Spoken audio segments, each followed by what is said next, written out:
মানহানি সংক্রান্ত পৃথক ৫টি মামলা থেকে খালাস পেয়েছেন বিএনপি চেয়ারপারসন বেগম খালেদা জিয়া।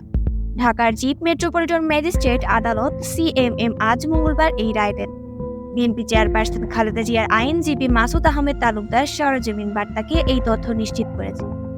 আইনজীবী মাসুদ আহমেদ তালুকদার সরেজমিন বার্তাকে বলেন, খালেদা জিয়াকে হয়রানির উদ্দেশ্যে কয়েক বছর আগে বিভিন্ন অভিযোগ তুলে পৃথক ৫টি নালিশি মামলা করেন জনৈক এবি সিদ্দিক ও একজন সাংবাদিক।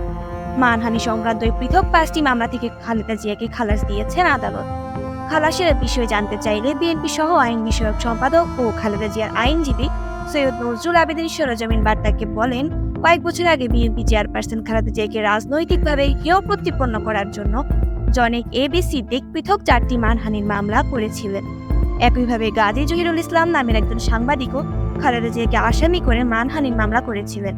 এইসব মামলা করে দীর্ঘদিন ধরে নির্ধারিত শুনানির দিনে আদালতে আসেন না জনৈক এবি সিদ্দিক ও সাংবাদিক জহিরুল ইসলাম। নালিশি মামলার বাদী যদি পরপর ধার্য তারিখে আদালতে না উপস্থিত হন, তখন আইন অনুযায়ী আদালত সেই মামলা খারিজ করতে পারে।